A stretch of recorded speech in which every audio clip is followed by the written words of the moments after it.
ഒന്നാമത്തെ കാര്യം, ഇങ്ങനെ ഒരു പ്രഖ്യാപനം ചെയ്യുക എന്ന് പറയുന്നത് തന്നെ ഹീനമായ പ്രവൃത്തിയാണ്, അല്ലെങ്കിൽ അത്രത്തോളം അറിവ് കെട്ട ഒരാളുടെ പ്രവൃത്തി എന്ന് പറയാൻ സാധിക്കും. ഒന്നാമത്തെ കാര്യം, നമ്മൾ മനുഷ്യനെ ജനിച്ച് മനുഷ്യനെ തന്നെയാണ് മരിക്കുന്നത്. പിന്നെ ഇതിനിടയ്ക്ക് പണ്ട് കാലം മുതൽ ആരോ ഉണ്ടാക്കി വെച്ച വൃത്തികെട്ട ഒരു ജാതീയ സമ്പ്രദായം ഉള്ളത് കൊണ്ട് ഇങ്ങനെ പറയേണ്ടി വരുന്നതാണ്. അത് അറിവില്ലായ്മ കൊണ്ടാണ് ഇത് പറയുന്നത് തന്നെ.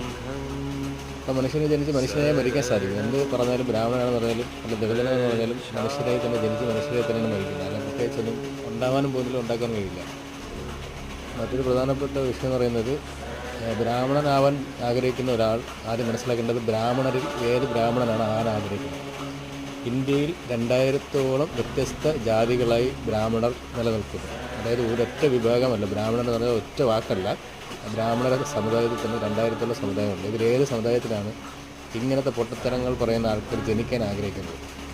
അതിൽ തന്നെ മേൽജാതി, കീഴ്ജാതി, ഉപജാതി